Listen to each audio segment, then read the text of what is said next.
y les cedo el uso de la palabra. Muchas gracias. Muchísimas gracias. No sé si me escuchan bien de esa manera, ¿no? Hola. Pues sí, ¿verdad? Bueno, pues muchísimas gracias, buenos días. Primero que nada, quiero ofrecerles una enorme disculpa por la demora. Trataré de hacer esta charla lo más amena y que tampoco transgreda los tiempos del programa. Mil gracias por esta oportunidad, por este espacio. Bueno, pues yo vengo representando un poco al equipo de ADIL. Vemos en pantalla por ahí en la portada. ADIL, por sus siglas, es Alianza por la Diversidad y la Inclusión Laboral, y es una consultoría que ya lleva varios años trabajando pues en estos esfuerzos muy bien intencionados por llevar estos temas a la mesa. Particularmente hemos trabajado mucho con empresas, hoy en día también con personal médico y con muchos otros espacios, porque al final en donde hayan personas hay relaciones humanas y por lo tanto hay diversidad humana y hay que hablar de esa inclusión. Todo espacio humano es un espacio en el que hay que abrir estas conversaciones. Tengo la suerte de hoy compartir con ustedes un poco estas reflexiones que tienen una parte también académica, tal vez, no lo haremos muy aburrido, pero sí es importante conocer.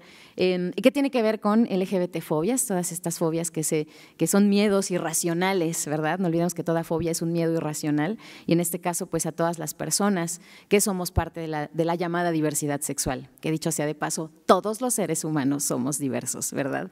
Pero así nos hemos nombrado. Entonces, no sé, si quieren me van ayudando como a pasar las diapositivas. Me gusta empezar compartiendo que este es un espacio seguro, porque finalmente, pues después de todo, si es un espacio de aprendizaje también y de reflexión, son bienvenidas las dudas y son bienvenidas todas aquellas, ¿qué será? Ideas que tal vez han estado preconcebidas, pero que cuando empiezan a hacernos ruido, merece la pena como compartir y revisar cómo las podemos reestructurar. Entonces, desde ya me gusta decir, es un espacio seguro, no venimos a pelear, no venimos a encontrar malos versus buenos, buenas, sino venimos a encontrar reflexiones que nos recuerden por qué estamos aquí.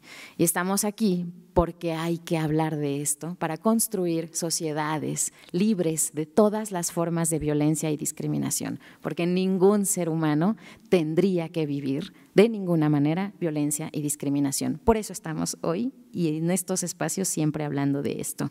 ¿Me pones la que sigue? Parece mentira, pero hay que hablar de sexualidad humana. Yo, de hecho, venía conversando, porque soy esa persona que le gusta platicar a la menor provocación, venía platicando con la persona que me trajo, el chofer de la unidad que me trajo, y me preguntó de chismosito qué iba yo a hacer aquí. Y yo, pues voy a ir a dar una plática, joven, fíjese, y para mí, si tienes 5 minutos de hablar de diversidad sexual, agárrate. Y yo, sí, joven, le voy a hablar de las LGBT-fobias. Ay, señorita, porque la verdad yo sí creo que esto es de respeto, fíjese, de los dos lados. Y yo, efectivamente, caballero, de los dos lados, ¿verdad? Y se abrió una muy bonita conversación en la cual, curiosamente, el joven se dio cuenta, porque me hizo un comentario bien curioso, me dijo, pero luego los gays, como son reprimidos, por eso violentan a otros gays. Y yo, aguas, señor, aguas, porque eso refuerza la idea de que los gays son los malos en esta historia. Y punto número 1, apúntele bien, señor.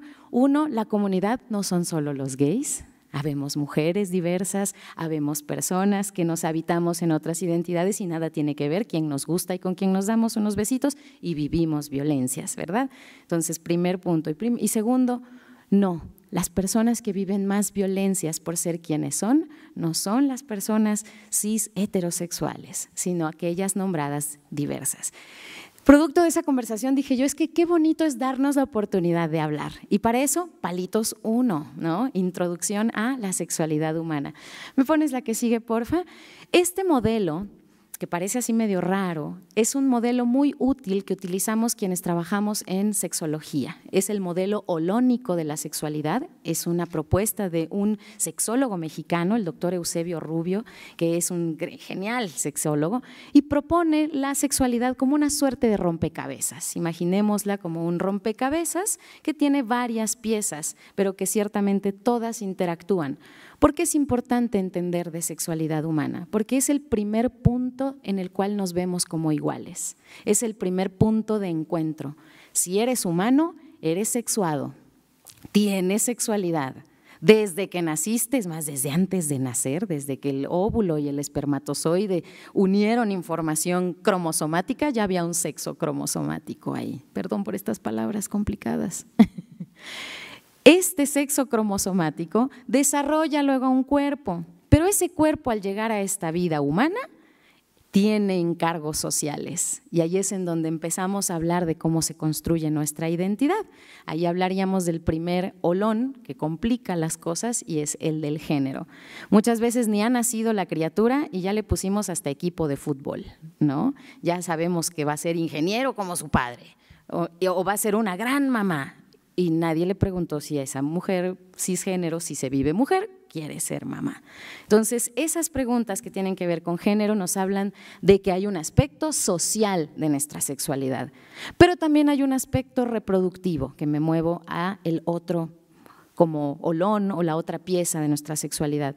Ese aspecto nos habla, sí, de cómo traer bebés al mundo, que es lo básico que nos enseñan, pero también nos habla de cómo queremos dejar nuestra huella en el mundo. Hay quienes quieren dejar su huella a través de la crianza de seres humanos, hay quienes eligen dar clases, dar conferencias, ser la tía buena onda, tener perritos y perritas o poner un albergue de gatitos, hacer cosas por la humanidad. Esto tiene que ver con cómo quieres dejar tu huella en el mundo y toda vez que entiendas que tu reproductividad es tu potencial y tienes el derecho pleno a planear cómo lo quieres ejercer, creo que nuevamente nos regresa a un lugar igualitario, a un lugar en el que nos vemos como seres humanos con un potencial. Por otro lado está el erotismo, ese yo creo que no me voy a detener mucho a platicarlo, por su palabra podemos imaginar de qué va, habla del placer, habla de este derecho también que tenemos los seres humanos a experimentar placer. ¿Con qué? Con nuestros sentidos, nuestra vista, olfato, gusto, tacto. No nada más habla de prácticas sexuales, habla también de disfrutar tu cafecito por la mañana, de disfrutar un baño caliente, de disfrutar un atardecer. Todo aquello que despierte, disfrute en tus sentidos es erótico. Pero ciertamente hemos limitado nuestro entendimiento del erotismo a tener relaciones sexuales y eso es algo muy restrictivo. Nos perdemos de mucho al entender el disfrute humano como relaciones sexuales. Nuevamente, si empezamos a abrir el panorama y a entender que el derecho al placer es tan derecho a disfrutar mi cafecito como mi cuerpo, empezaremos también a mirarnos diferente. Y por último, vínculos afectivos, que es este pedazo del rompecabezas en donde se incluye nuestros afectos. Me encanta detenerme aquí porque a veces las personas que miran con cierto prejuicio a las personas de la diversidad sexual, de aquí se agarran, como es que son esas mujeres que tienen sexo con otras mujeres. Y yo, pues sí, también se hacen cartitas de amor y también van a terapia y también cucharean cuando hace frío y ven una peli. Hacen lo que cualquier pareja hace, ¿no? Y entonces eso nos recuerda que las personas que somos diversas amamos, merecemos sentir amor, merecemos experimentar todo aquello que se vive en una bonita relación de pareja. Entonces, ¿me ayudas con la que sigue? ¿Qué onda con todo esto? ¿Esto qué tiene que ver con la violencia de género y con las LGBT-fobias? Pásame la que sigue, por favor. Pues cuenta la leyenda que esto del género es lo que viene un poquito a arruinar las cosas. Y ojo, no es que sea el elemento malo de esta historia, pero sí el que trajo un filtro que necesitamos ya tener muy presente, que es el del género. ¿Cómo llegamos hasta aquí? Historia larga hecha corta. Siempre me gusta decir, yo no andaba por allí, ¿verdad? Pero me lo contaron varios libros. Cuenta la leyenda que los seres humanos éramos grupos nómadas, ¿no? Y como otros animales nos movíamos en procesos migratorios, ¿no? Que precisamente se parecían mucho a los de otras especies. Pero llegó un buen momento, ¿no? Un buen día en el que alguien, dicen que fueron mujeres, quienes descubren la agricultura. Y en el momento en el que ya empezamos a organizarnos como grupos sedentarios, empezó esta asignación de tareas. Insisto, la intención era muy buena, estábamos armando la fiesta, estábamos poniéndonos de acuerdo y en ese momento nos resultaba útil decir, ustedes vayan a buscar el sustento, el alimento, la cacería que necesitemos, y ustedes, que son los cuerpos que van a gestar, los cuerpos que van a tener a las nuevas crías en esta tribu, quédense aquí adentro. ¿En qué momento esto se convirtió en la mujer se queda en la casa y el hombre sale a trabajar? Esa es la gran pregunta. Cómo de alguna manera tareas y roles que respondían a una necesidad de organización para nuestra supervivencia empezó a transformarse en una trampa o en una jaula para muchas vidas, para muchos potenciales de vida. ¿Qué pasó? Con esto, hagan de cuenta que entonces empieza la repartición de tareas y ustedes tienen que quedarse a cuidar a las crías y ustedes tienen que ir a cazar al tigre y al mamut. Ay, sí, ¿no? Yo ni andaba por ahí.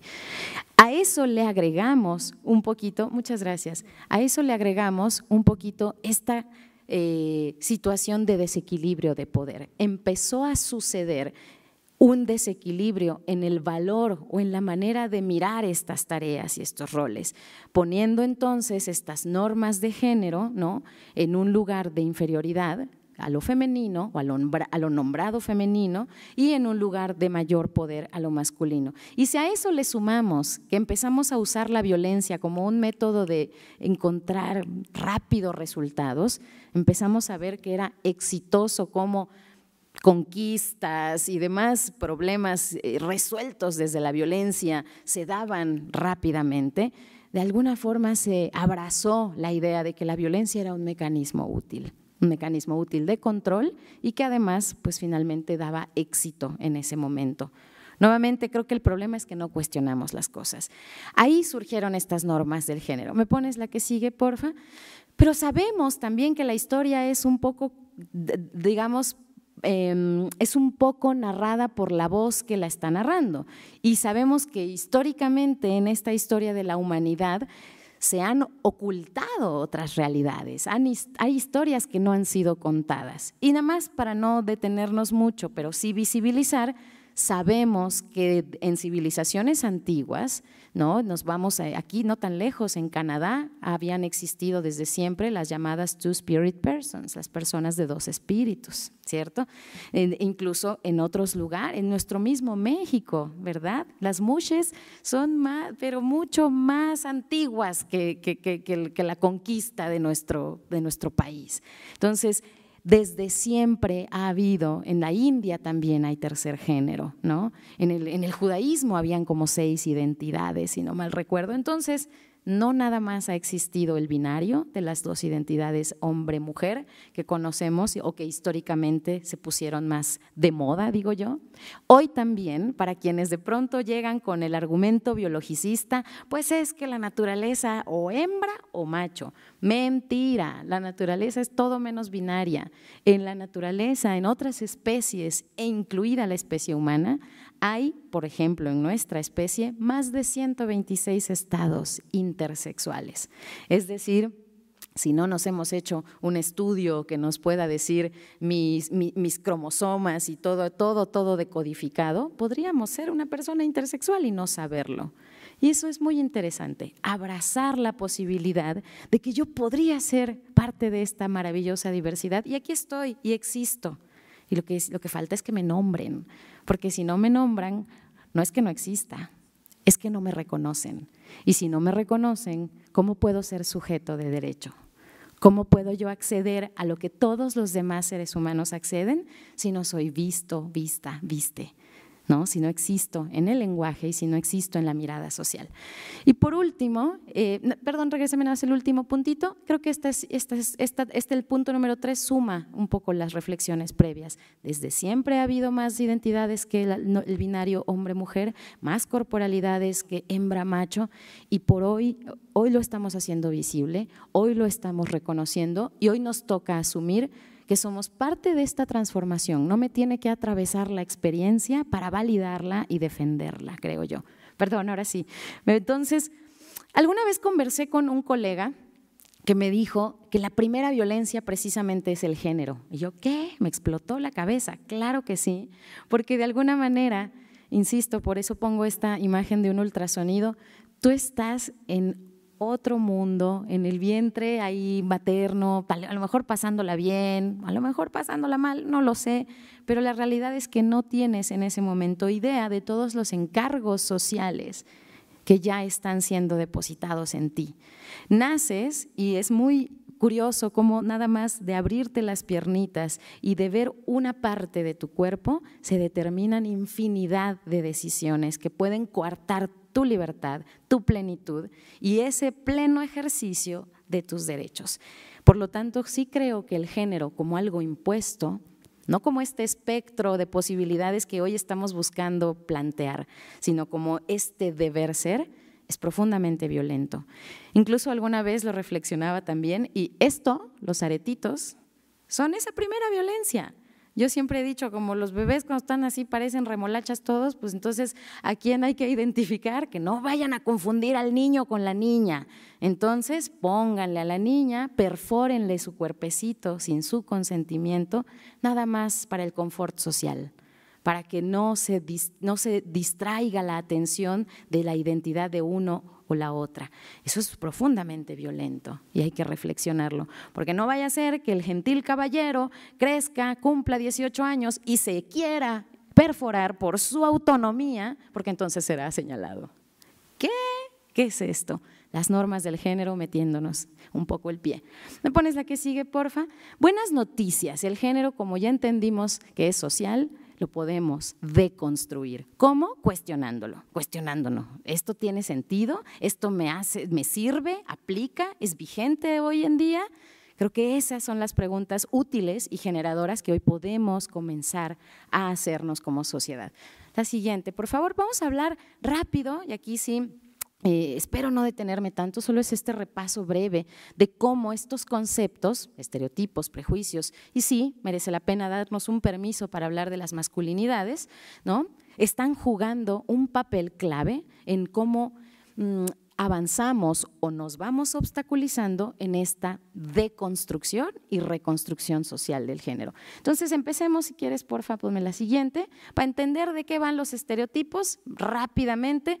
Tiene que ver con características, con rasgos, con incluso cualidades. Ojo, no necesariamente es negativo, incluso puede ser súper positivo. Ay, eres mujer, seguro eres súper ordenada, Kiko. ¿Qué? ¿No has visto mi cuarto? Y eso no me hace menos mujer.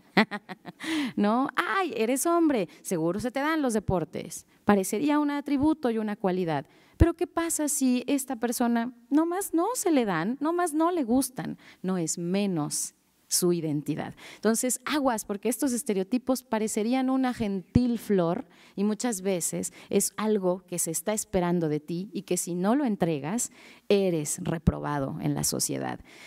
Problema con los estereotipos, se naturalizan, no los cuestionamos y se nos olvida que fueron inventos sociales. Se nos olvida que alguien dijo que el rosita era para las niñas y el azul para los niños. De hecho, dato histórico, en la historia era al revés. El azul celeste era para las niñas porque representaba ese manto de la Virgen diluido, ¿no? Y el rosita era asignado a los niños, más si eran nobles, porque era el rojo diluido y el rojo era sinónimo de poder, ¿no? ¿En qué momento alguien dijo, ay no, yo quiero el rosa y a él el azul y se voltean los… Y hemos vivido con este estigma de los colores miles de años, bueno, igual y no miles, pero mucho tiempo, y no nos hemos detenido a cuestionar. Y dicho sea de paso, en el Inter, amarillo, verde, café, morado y la infinidad de gamas que no estamos visibilizando por encajonarnos en dos estereotipos. Hoy nombré colores, pero lo podemos llevar a muchos otros espacios. ¿Me pones la siguiente, porfa? Problemón cuando se convierten en prejuicios. Los prejuicios sí atribuyen rasgos y también comportamientos desfavorables. Ah, eres mujer, manejas mal. Ah, eres hombre, seguro eres un infiel, desgraciado, violento. ¿No? Esos son los prejuicios. Como su nombre lo indica, es un juicio previo. Es un no conozco y ya estoy emitiendo un juicio de valor. ¿Por qué? Porque simplemente la información que veo y recibo de ti evoca todas estas conclusiones que he aprendido. Si yo hago un 2 más 2, puedo analizar por qué llegué al 4, Pero si yo veo a una mujer y digo, seguro maneja mal, no hay lógica detrás, no hay un análisis real. Por eso es importante detenernos y cuestionar y ubicar esto que llamamos sesgos inconscientes, porque son estas trampas que ya tengo, como ver a alguien, no sé, con determinada fisonomía, con tatuajes, con perforaciones, y decimos, esta persona es, inserte aquí su prejuicio de preferencia. Y es importante revisar y cuestionar, porque son estas las ideas que nos mantienen muy lejos de conocer y entender la realidad. La comunidad LGBTIQ y más ha estado muy rodeada de prejuicios, que si vivieron traumas, que si los violaron de chiquitos, que si les faltó la figura materna o paterna. Muchas ideas lastiman la construcción de una identidad LGBT. Por eso es importante revisar nuestros sesgos. La que sigue, por favor. Hablemos tantito de masculinidades y justo por eso ponía yo esta imagen, si se dan cuenta. Pues esto de las masculinidades, aunque parece santa palabra, son construcciones sociales también. Y en algún tiempo era el modo vikingo y traer cabello largo y barbas largas, y de repente militarización, y entonces la masculinidad se mostró de otra manera. Por lo tanto, lo masculino va a derivar también de cambios culturales, ideológicos, economía, tiempo y demás. Si vemos este retrato, o cualquiera de los Luises de Francia, escoja su Luis favorito, verá que hay, cómo se representaba esa masculinidad, ese poder, en tacones, con peluca y maquillaje. Sí, como no, eso, hermanas, ya tenían el tacón, la peluca y el maquillaje. Y eso representaba masculinidad. Por eso incluso también les ponía el color rojo como ejemplo. ¿En qué momento? Pues llegó una onda más de guerras, una onda más de otro tipo de representación de la masculinidad, y entonces se derivó ese estilo de vestimenta, ¿no?, hacia lo fem, se quedó solo en lo fem. Por lo tanto, creo que esto es algo bien rico, el ser hombre, el ser mujer, el ser persona es cambiante. Cambia, es diverso y está en nuestra potestad elegir cómo queremos vivir estas identidades. Ponme la que sigue, por favor. Desgraciadamente, pues se construyó y se quedó muy de moda un modelo de comportamiento masculino que precisamente se afianzó a partir de estas características. Rechazar lo femenino, que ojo, dentro de la cajita de lo femenino hay muchas cosas humanas. Llorar es humano, por ejemplo, ¿no? Pero visto desde la masculinidad tradicional, de la masculinidad hegemónica, pues es algo totalmente inadecuado. Si se es hombre, no se llora, no se expresan las emociones. Hay que tener más riesgo, más tendencia a la agresividad, porque eso me afirma como hombre. Incluso esta parte de ver la violencia como una forma de sostener el respeto es algo muy masculino. Dicen por ahí que la masculinidad tradicional es tan frágil que hay que estarla sosteniendo todo el tiempo. Todo el tiempo tengo que estar poniendo la prueba y confirmando, pero si soy hombre, ¿qué me ves? ¿Qué me ves? Es mi vieja, si soy hombre, ¿qué? Te parto tú. Oye, qué cansado sostener esto. ¿Me pones la siguiente, por favor? Por lo tanto, así se representa, así lo hemos visto históricamente, ¿no? Dominio sobre lo femenino, agresividad, poder, esta hipersexualización. Por lo tanto, todo aquello que no se represente así parecería que es menos valioso, menos hombre. ¿Me pones a qué sigue? Hablemos de cómo esto se convierte en inequidad y en formas de violencia de género particularmente. Rápidamente, el cómo construimos estas identidades, si se dan cuenta, se fueron colocando características positivas a la masculinidad. Bueno, yo era de esas personas, hola, soy Akiko y yo confieso que era de esas personas que decía, ay, yo soy súper cool porque parezco un chavo, porque parezco vato, ¿no? Y me llevo re bien con mis cuates porque yo soy bien relajada como hombre, ¿no? Y toda esta misoginia interiorizada de, uy, no, amigas no, porque son bien traicioneras. La peor enemiga de una mujer es otra mujer.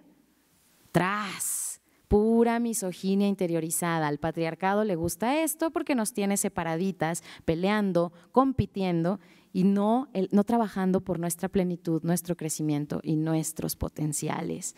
Entonces, aguas, porque construimos una idea de masculinidad que incluso a las identidades FEM nos parece atractivas. Y entonces sabemos identidades FEM que nos masculinizamos para posicionarnos en un lugar de respeto, para ser escuchadas. He escuchado en muchas empresas cómo mujeres en el momento que toman lugares de liderazgo se vuelven como más duras, como más firmes, y no es que esté mal, el problema es desde dónde lo hacen. Lo hacen desde la autonomía y esta libre decisión por empezar a trabajar en sus límites, etcétera, etcétera, o lo hacen como mecanismo de defensa porque eso es lo que es permitido. Aguas. Entonces, si seguimos colocando los atributos masculinos arriba y los femeninos abajo, perpetuaremos estas inequidades en solo la perspectiva de los géneros. ¿Me pones la siguiente, por favor? Y esto, finalmente, coloca a las identidades que habiten ese escalón que ahorita estoy nombrando FEM, pero que, ojo, no estoy hablando que solo lo habiten mujeres, lo habitan todas aquellas identidades que no cumplan con el rol mandado por la sociedad, ¿no? Si eres menos hombre, si ni hombre ni mujer, si eres hombre que quieres ser mujer, si eres mujer que quieres ser hombre, todo lo que a la estructura patriarcal social no le guste, se mete en el cajoncito, yo lo llamo el cajoncito rosa del género, y ahí nos colocan abajo. Y a esas personas que ni siquiera somos vistas como personas, es más fácil violentar. Es mucho más fácil ejercer control, dominio, violencia y, por supuesto, desconexión total con algo que miras como un objeto que con algo que miras como un sujeto, como una persona. Esa es la base. Por lo tanto, todo acto de violencia que tenga este filtro será violencia de género. ¿Y a quiénes afecta? Ya lo repasamos, me pones la que sigue, ciertamente a mujeres, y ahí dejo un dato curioso, 1 de cada 3 mujeres sabemos que son asesinadas en casa, por ejemplo, y que un alto porcentaje es a manos de la pareja.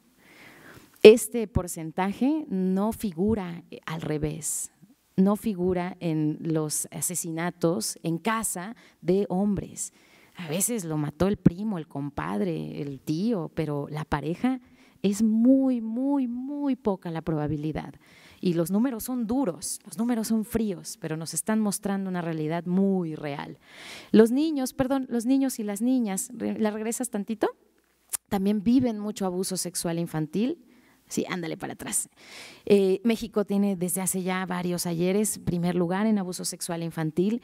De hecho, esta mañana tuve una sesión de terapia y me asombra cómo toda vez que inicio un nuevo proceso terapéutico sexológico, hay una historia de abuso detrás. Tenemos un alto, y digo, yo soy psicoterapeuta y veo a 40 personas, pero de esas 40 personas es impresionante que el 90% tenga historias de abuso sexual en la infancia. ¿Cuánta gente no está hablando de esto?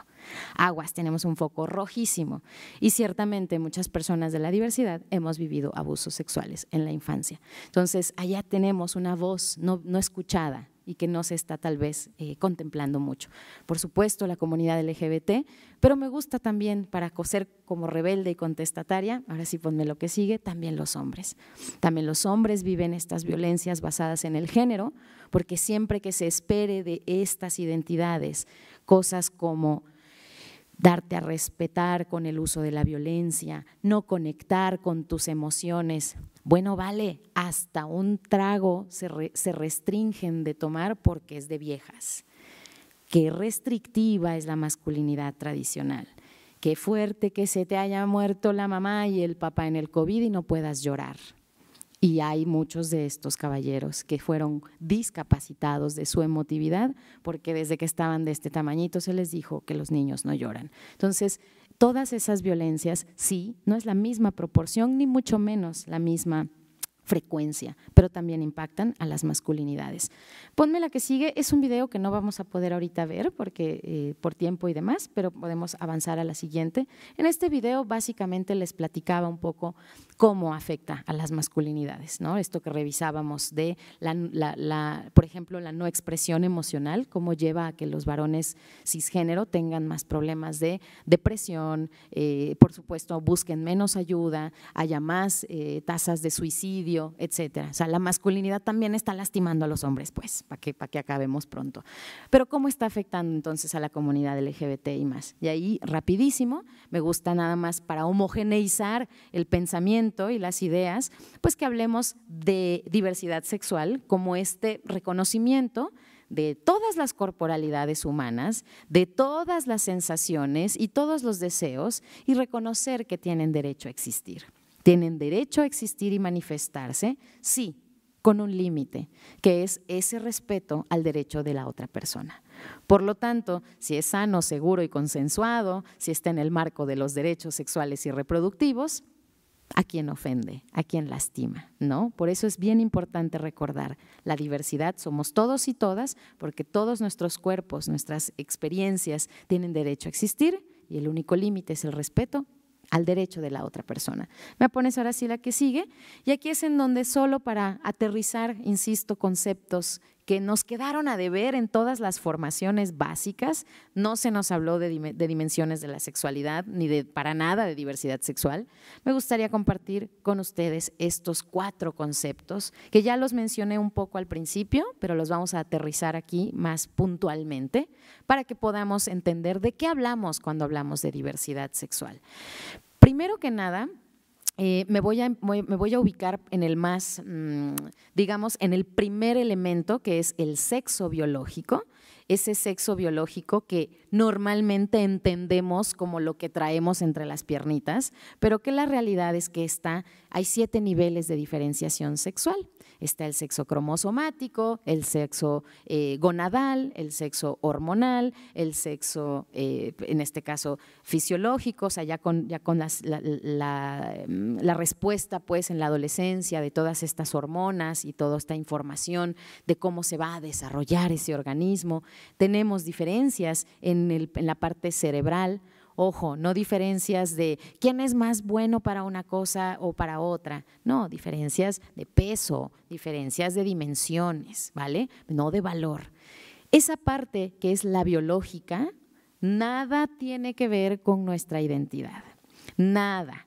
Se ha asignado la sociedad, no ustedes, no yo. Cuando llegamos al mundo las reglas ya funcionaban así, pero se asignó que porque alguien nacía con determinados órganos sexuales, habría de vivirse con determinada identidad y de paso le dejaban su cajita de las expectativas de género. Por ejemplo, yo siempre he dicho que de hecho los órganos sexuales femeninos no se nombran, solo se asumen, ¿no? Es ahí, tú ahí abajito. Pero si una persona nacía con vulva y vagina, se esperaba que fuese madre, se esperaba que se viviera mujer y se esperaba que creciera con todos esos encargos del ser mujer.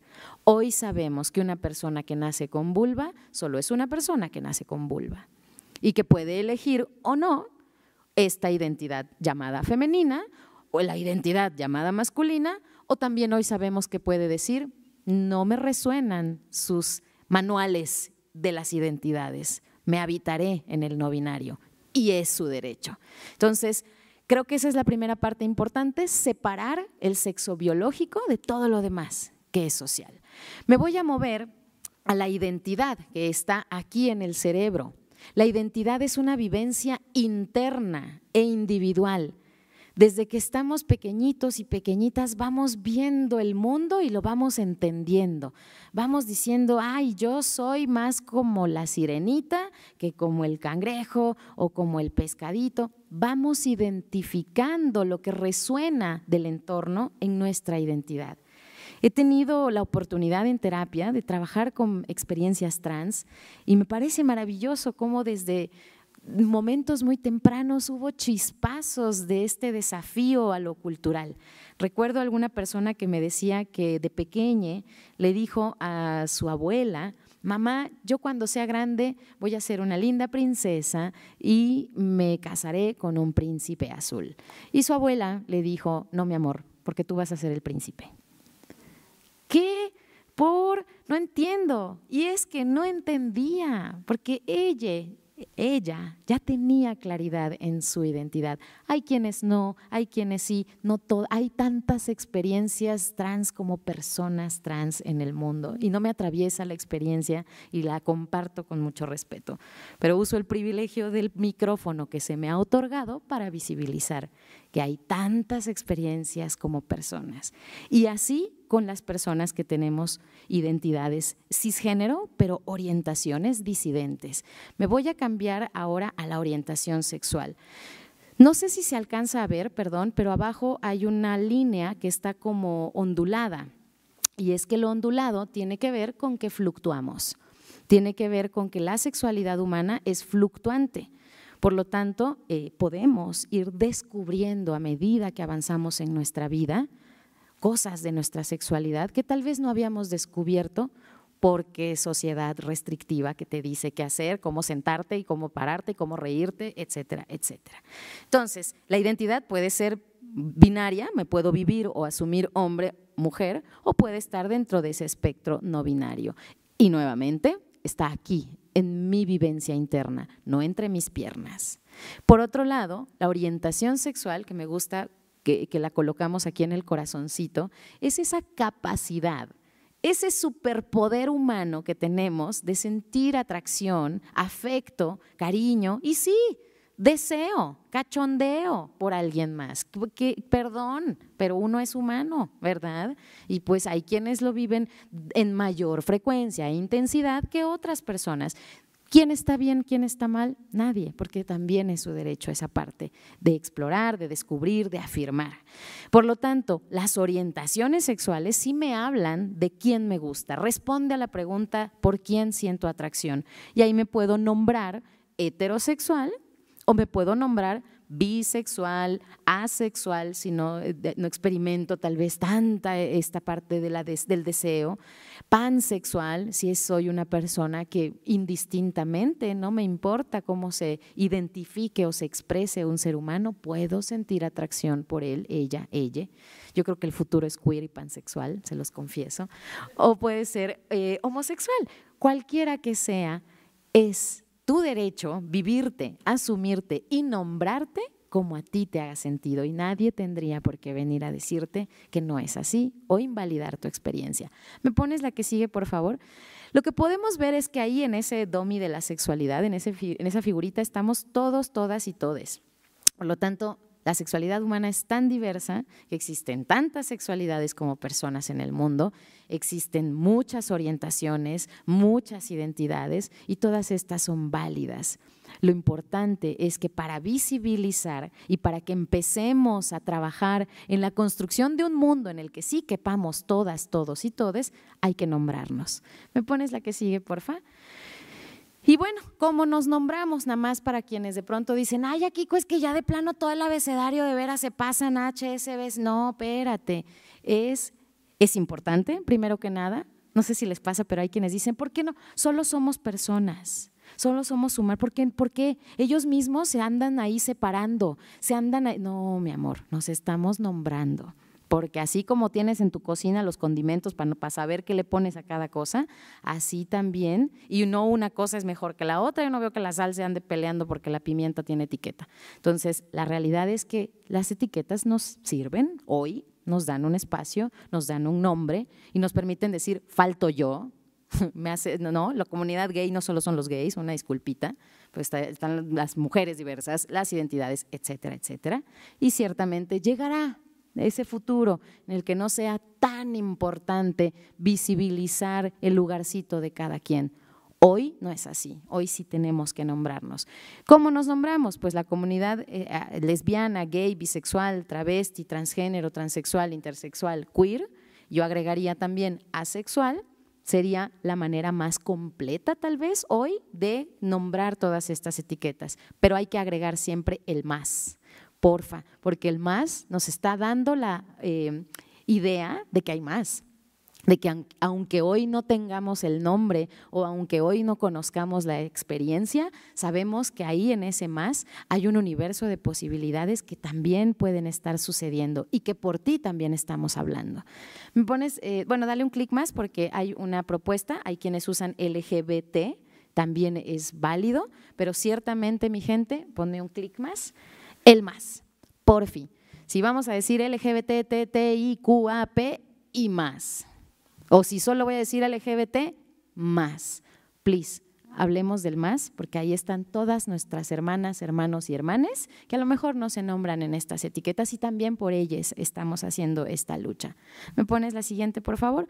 Algunos datos duros, si quieres ponme la que sigue, de por qué es importante lo que estamos hablando y lo que estamos construyendo. Este es del Endosic, ya vamos a ir actualizándonos porque ya se vienen los datos. Ya tengo más adelante datos más actuales, pero creo que estos datos nos dejan ver cómo traemos pues ya tarea pendiente, ¿verdad? Me pones la que sigue. Aquí, por ejemplo, algo que podemos ver es cómo nos está haciendo falta llevar esta información a las familias. Se habla mucho de pues de estos activismos hacia afuera, de hacer grupos, de hacer comunidad, pero también podemos empezar a ver de qué manera socializar esto con las familias, porque estamos viendo que las reacciones dentro del núcleo familiar casi siempre son de rechazo. Tener una identidad de género no normativa produce mucho rechazo dentro de la familia, más que la orientación sexual. Buenas noticias para las orientaciones sexuales. Ahí vamos, poco a poquito, entendiendo. Y hubo un movimiento fuertísimo de love is love, amor es amor, pero hoy tenemos que entender que hablar de diversidad y de movimientos LGBTIQ y más, no solo es amor es amor.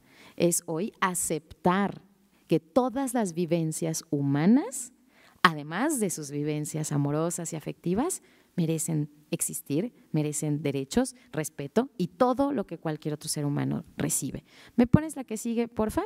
También dentro de la discriminación que han percibido personas dentro de la comunidad LGBTIQ+, sabemos, ¿no?, que la gran mayoría de las personas que viven este rechazo son nuevamente las personas que se viven en una identidad no normativa.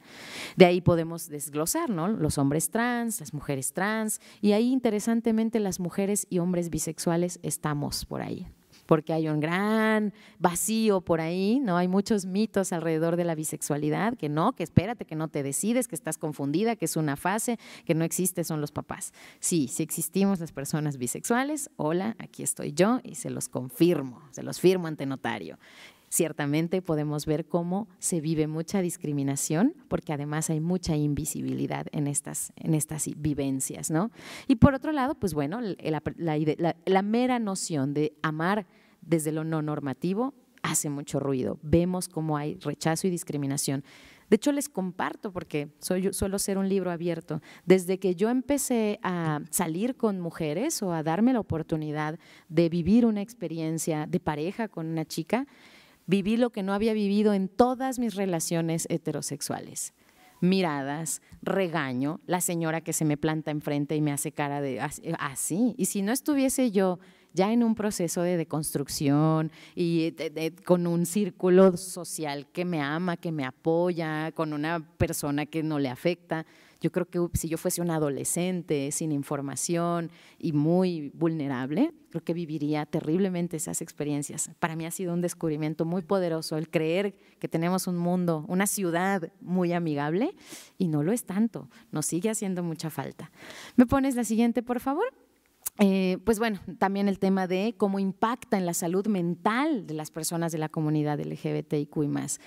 Insisto, muchísimas personas frecuentemente me pasa que llegan a terapia y logramos descubrir que el problema que les trae a terapia no son ellos, ellas o ellas, sino todo lo demás. Es decir, qué ganas de que quien hubiese ido a terapia hubiese sido la mamá, el papá, la maestra, el jefe, la persona de trabajo, porque casi siempre las heridas, ¿no?, los procesos ansioso-depresivos, la ideación suicida, el intento suicida, el consumo problemático de sustancias, ¿no?, las conductas sociales y sexuales de riesgo, muchas veces vienen más informadas por toda esta LGBT-fobia, por todo este rechazo, por todo este odio.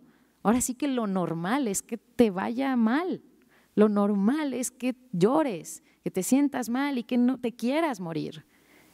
Eso es lo que casi más humanamente podría suceder. Por eso nuestra tarea no está en fortalecer a las juventudes LGBT, sí hay que hacer eso, pero también hay que echar la mano limpiando un poquito el entorno de odio afuera, porque creo que esa chamba sí la podemos hacer en equipo. Y el hecho de que hayan tantos problemas de salud mental en las personas LGBTIQ y más, no es culpa de ellos, ellas y ellas, es responsabilidad de toda la sociedad y por lo tanto nos toca hacer la chamba a toda la sociedad. ¿Me pones esta que sigue, porfa? Si quieres, avanzamos un poquito más, porque sí me parece importante como ir aterrizando hacia las conclusiones. Sabemos que esto se vive también en el entorno laboral, en el entorno público, etcétera. Un poquito algunos datos de pandemia, si quieres aquí las pasamos rápido. Este informe se los recomiendo muchísimo, el informe que se trabajó para ver el impacto diferenciado de la pandemia, de la COVID en la comunidad. Si quieres, ponme rápidamente algunos datos que les comparto. Por ejemplo, muchas personas LGBTIQ y más tuvieron que salir a trabajar. Se nos dijo que era muy fácil, quédate en casa, lávate las manos y usa gel antibacterial, y muchas realidades no tenían la posibilidad de quedarse en casa, ¿no? Y esto impactó muchísimo en las personas y juventudes LGBT. Muchas personas perdieron, por supuesto, sus ingresos, por supuesto las personas LGBTI fueron como consideradas un sector prioritario y curiosamente menos del 10%, pues de alguna manera que respondió a esta encuesta, asistieron a programas realmente de salud del gobierno. Entonces, a veces hay algo en el discurso que en las acciones no se está dando. Un poco regresemos a las razones de discriminación que se dieron en esta pandemia. Sabemos que aumentaron muchísimo, con todo y que estábamos encerrados, encerradas, se seguía violentando y discriminando por tu apariencia física, por tu forma de vestir o por asumir una situación económica, ¿no? Una situación de ingresos económicos. Finalmente, pues bueno, sabemos que muchas personas tuvieron que interrumpir sus tratamientos, ya sea de tratamientos hormonales o antirretrovirales, también personas que viven con VIH se vieron muy afectadas y muchas juventudes sabemos que aumentaron en estas ideaciones e intentos suicidas. Eso es peligrosísimo. ¿Qué estamos haciendo como sociedad que las juventudes quieren hacer check-out antes de tiempo? ¿Cómo está el mundo que las juventudes están decidiendo mejor no estar aquí? ¿Me pones la que sigue, por favor? Y pues lastimosamente los espacios en donde más se están dando estas violencias es en la familia, en las redes sociales. ¿Y quién se está haciendo responsable de esos espacios de la virtualidad? Nadie. Se atira la piedra y se esconde la mano. Y ojo, también en algunos espacios públicos, ¿no? De hecho, hubo un crimen xerofóbico en Cancún en el 2021, en un balneario, donde un chico develó su estatus de serológico, compartió en su círculo social, oigan amigos, soy VIH positivo, y fue torturado, quemado y asesinado. 2021, Cancún, Quintana Roo. Aguas, ahí no lo mató el VIH, ese chavo no murió de SIDA, a ese chico lo mataron, lo mató la xerofobia, lo mató el estigma social. Entonces, aguas que tenemos mucha tarea pendiente. Entonces, aquí pues si quieres me las vas pasando rapidito. Algo que me gusta compartir es, recordemos que muchas otras intersecciones, y no son las olimpiadas de quién la pasa peor, pero pienso en si soy una persona racializada y en mi escuela me dicen algo por mi color de piel, probablemente llego a mi casa y mi mamá, mi papá, alguien me puede contener porque a lo mejor comparte la racialización conmigo y lloramos juntos y salimos adelante juntos. Si vivo con alguna discapacidad, a lo mejor, no siempre, pero cuento con algún apoyo adentro de casa, alguien me cuida, alguien me procura. Si soy una persona tal vez que vive en algún pueblo originario, también mi familia, y si nos discriminan, pues ahora sí que nos apapachamos entre todos. Cuando se es LGBTIQ y más, tu mamá no es trans, tu papá no es gay, ¿no? Tu hermana tal vez no es bisexual, es algo que se vive muy en soledad.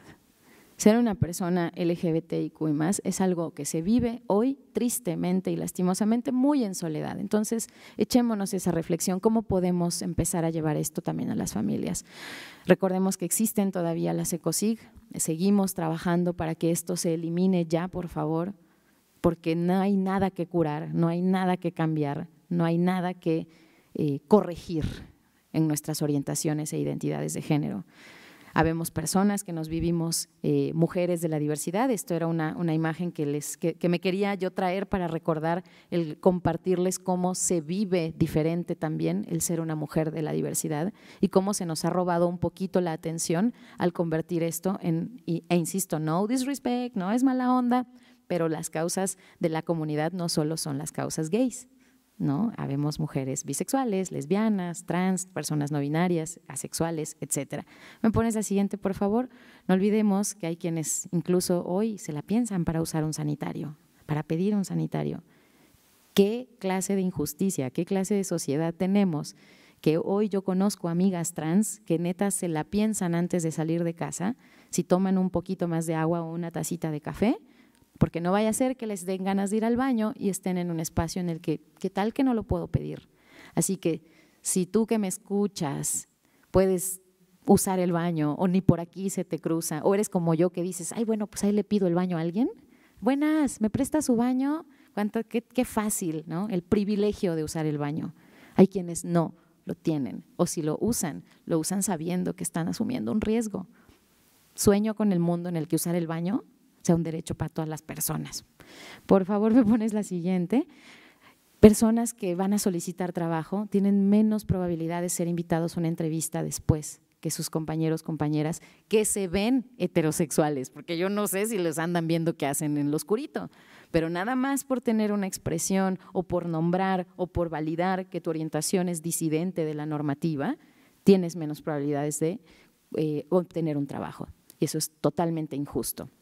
Personal de salud, yo tengo en mi consulta a un par de chicos que son enfermeros y que viven con VIH y se atienden en el municipio más cercano porque no se atreven a atenderse dentro de su propio hospital.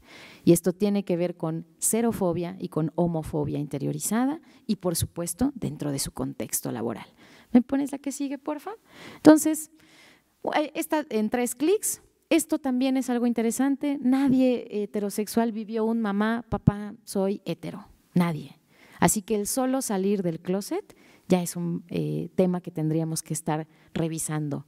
Yo no veo a la gente heterosexual saliendo del closet porque se asume su heterosexualidad.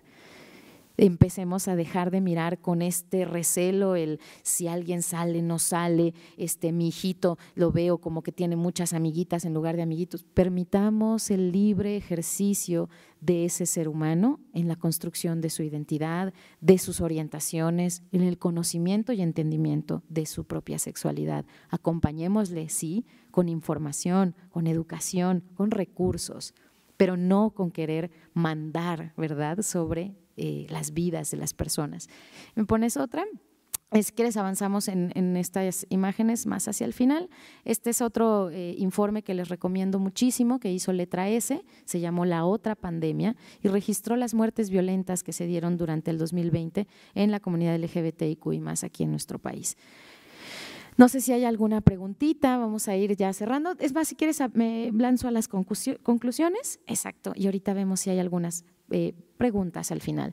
Conclusiones, recordar, yo siempre pienso que podemos entrar a estos lugares de empatía, de compasión y de alianza desde un buen lugar, desde el comprender. Creo que las personas conectamos con personas y con historias más que con conceptos.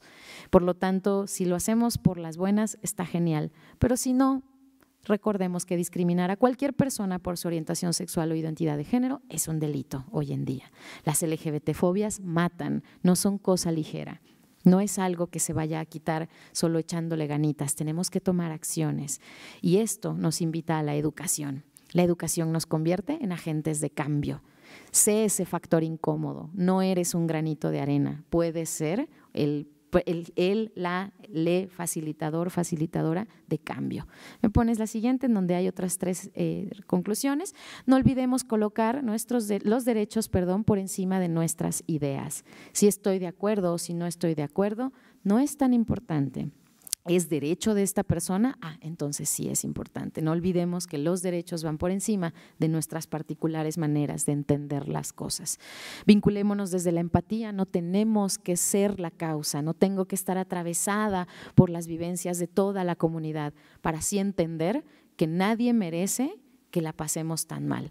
Reconozcámonos importantes en la ecuación del cambio, por favor, insisto, creo que nos jugaron en el lenguaje una trampa al decirnos pon tu granito de arena. No, es que podemos ser el océano entero, además, si nos ponemos de acuerdo, si empezamos a hacer un frente común y a alinearnos y a organizarnos para poder transformar estas realidades. Y creo que ahí empieza. Incluso tu silencio ante un chiste homofóbico puede ser tu revolución.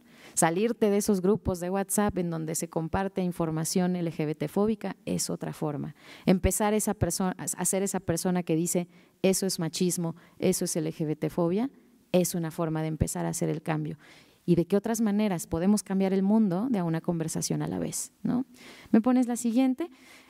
Y finalmente, pues aguas a quien odiamos, porque puede ser alguien a quien amemos.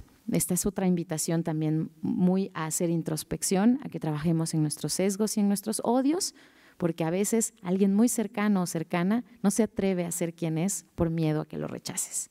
Entonces, empecemos con el amor, con la compasión y bueno, por mi parte sería todo. Muchísimas gracias. No sé si haya preguntas por ahí. Gracias.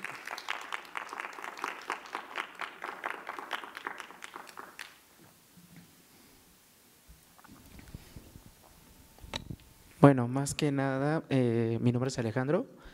Más que pregunta, es decirte, estuve en 2 eventos en Puebla. Es triste y lamentable que en un Congreso Internacional de Derechos Humanos, hecho por derechos humanos, tengan varias mesas y varias personas hablen de temas LGBT y en una sola mesa haya una chica trans y los demás nada de la diversidad sexual. Y eso es lo que yo digo, hay comisiones estatales de derechos humanos, se dicen inclusivas, incluyentes, pero es triste y lamentable que no todas las comisiones, no todos los que trabajan ahí te hablan en lenguaje inclusivo. Esa es otra. Lamentablemente, sí vivimos en un país.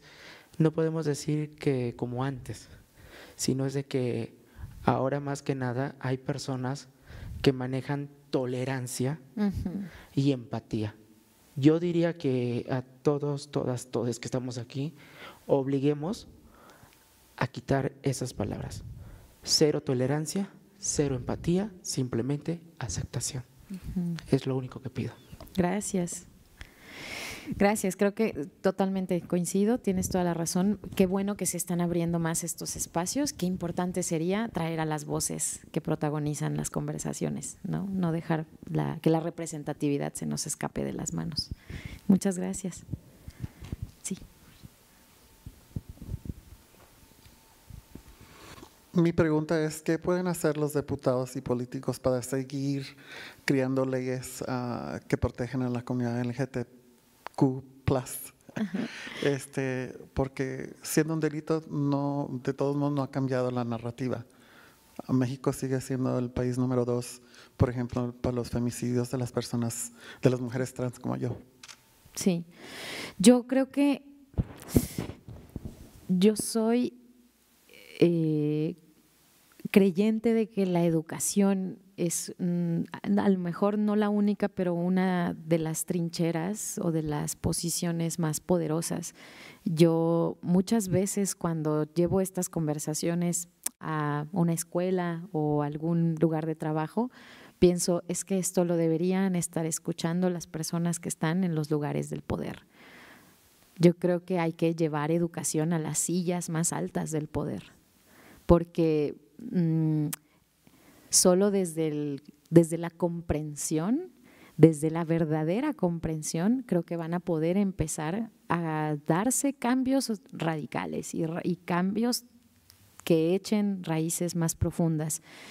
Creo que mucho se ha hecho desde la obligatoriedad, que no está mal, porque si es lo único que nos queda, pues vale. No podemos seguir cobrando tantas vidas mientras entienden, pero sí creo que nos podríamos permitir redoblar esfuerzos en las sensibilizaciones, en capacitar. Yo ignoro cómo funcionen las cosas dentro de la Cámara de Diputados, pero si hay algún espacio que pueda ser educativo, por favor que sea también incluyente, que sea también un espacio en el que se hable de diversidad sexual, de sexología, de sexualidad humana. Creo que las personas adultas somos las más resistentes a aprender y creemos que la chamba de aprender va de las juventudes y las infancias. Eso creo que necesitamos empezar a replantearlo. Yo como educadora diría, eduquémonos. Y mi segunda alternativa sería la escucha. Entre más los espacios que toman las decisiones a nombre de la ciudadanía escuchen a la ciudadanía, escuchen nuestras historias y de verdad se permitan conectar con las historias, podrán entonces comprender y entonces tomar acciones atinadas, ¿no? Eso es lo que yo pienso, pero creo que soy una vocecita muy inexperta. Tal vez le preguntaría también a nuestra propia comunidad que es conocedora de estas partes. Escuchémonos y dialoguemos entre nosotros, nosotras y nosotres para que hagamos frente común. Si algo tienen quienes se oponen a nuestra comunidad es que se organizan muy bien. Empecemos a organizarnos nosotros también, ¿no? Gracias. No sé si hay alguna otra dudita o comentario para ir cerrando.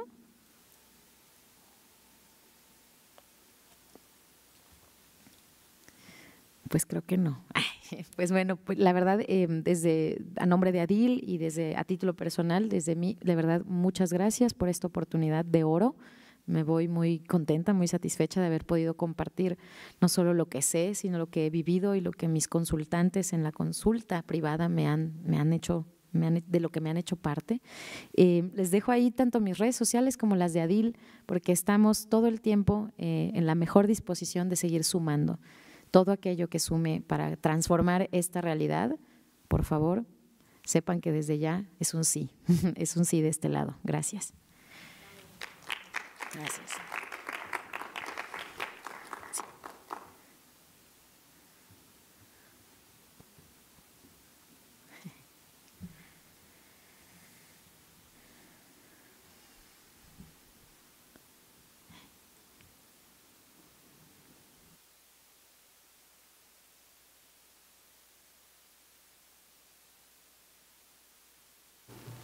Muchísimas gracias.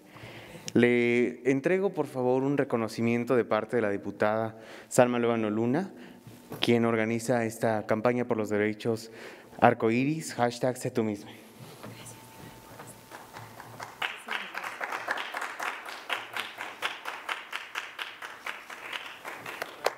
Muchas gracias, qué honor. Déjame pongo el cubrebocas ahora sí. Les dejo entonces. Solo que hay un detallito, perdón. Sí. De la técnica de papeles. No sé si lo podemos. Claro, sí, muchas gracias. Muchísimas gracias. Con permiso, buen día.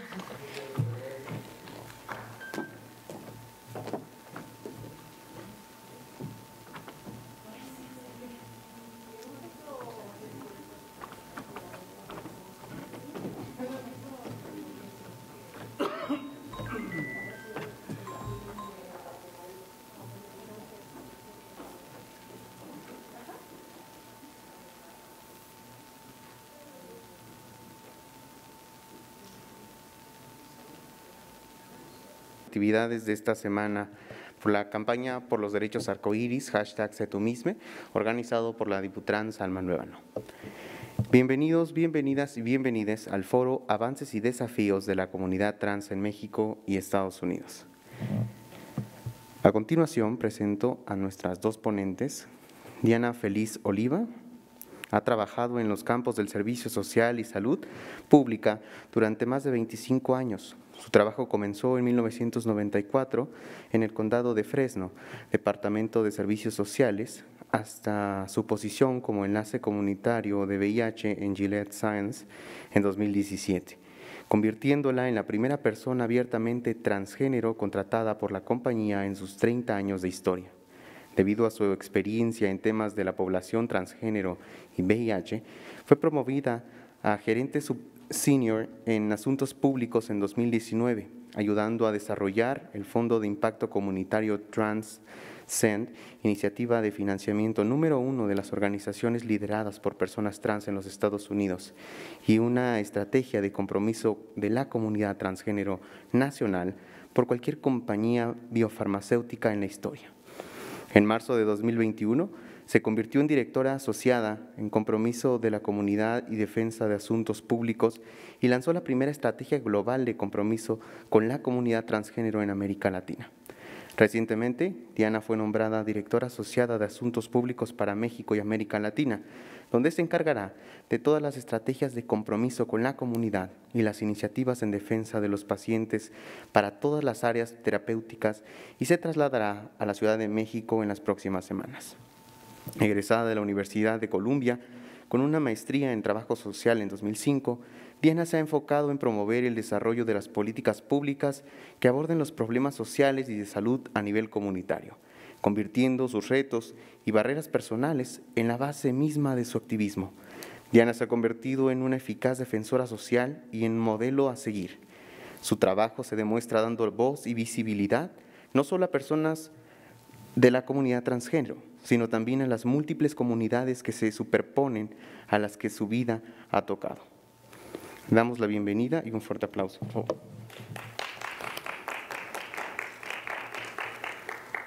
También damos la bienvenida a Queen Victoria Ortega, que cree en el liderazgo a través del servicio.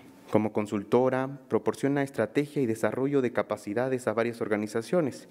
También funge como reina de la Corte Real y presidenta de FLOX, 2 redes internacionales dedicadas a dar visibilidad a las comunidades trans y no conformes con el género. Queen Victoria Ortega aprovecha su interseccionalidad para guiar a las organizaciones y sistemas hacia un cambio transformador que sea significativo y eficaz. Bienvenida.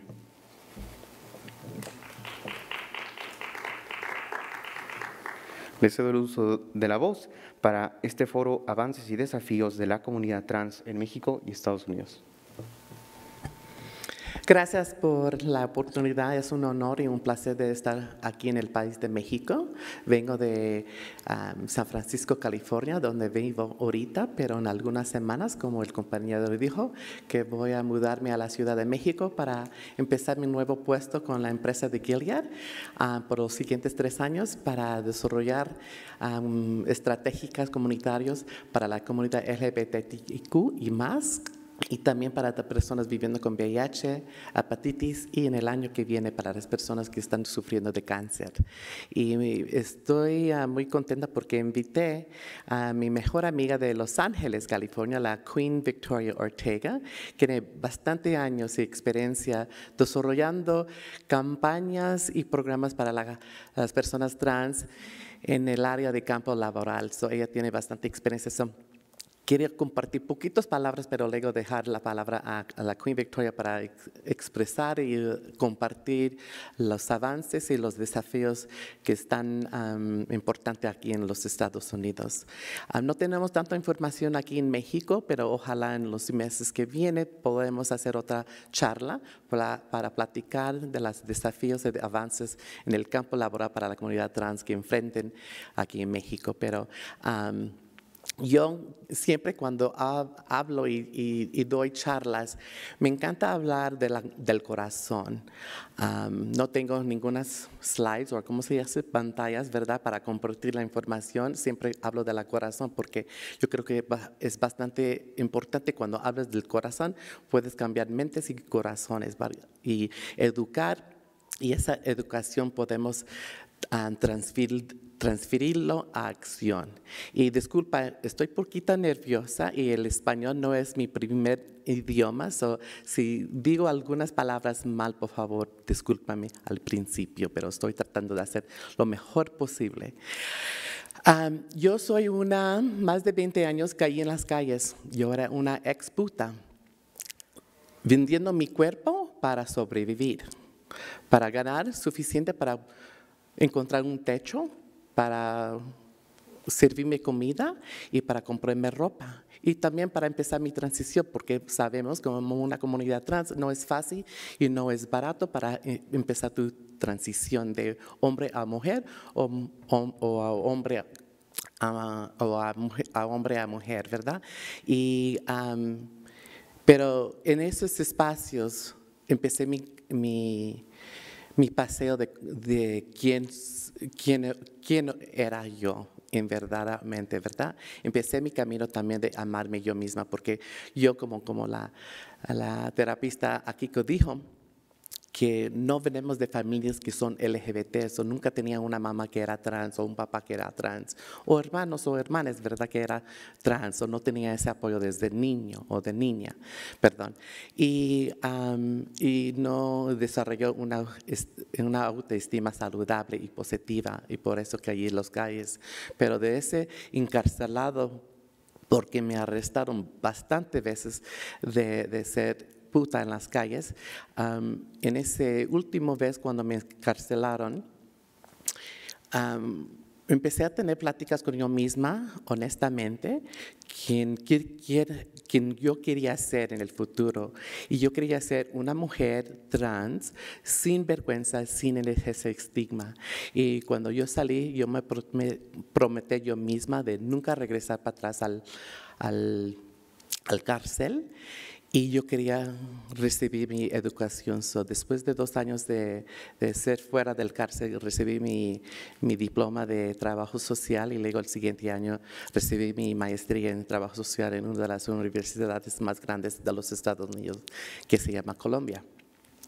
Y ha dedicado mi carrera para los avances y los derechos para la comunidad trans y LGBTQ y más. Y ahora soy la directora asociada de Asuntos Públicos para la empresa de Gilead. Y yo tengo primera experiencia en el campo laboral, porque cuando yo empecé mi carrera como mujer trans, no teníamos programas, no teníamos beneficios, no teníamos leyes para protegernos. Y luchando con mis compañeras de la comunidad trans ahí en Los Ángeles, California, y por toda la nación de los Estados Unidos, avanzamos bastante, pero todavía hay muchos desafíos. Y en este momento quiero pasar la palabra a mi amiga y mi compañera Queen Victoria para explicar más de los desafíos que enfrentamos ahí en los Estados Unidos como la comunidad trans. Gracias, Diana. Y primeramente me gustaría darle las gracias al pueblo mexicano. Estoy muy emocionada de poder estar aquí, reconocer también los pueblos indígenas de México y mis ancestros trans y no binarios que han creado este círculo, han creado lo que estamos viviendo ahora, las leyes que los están protegiendo.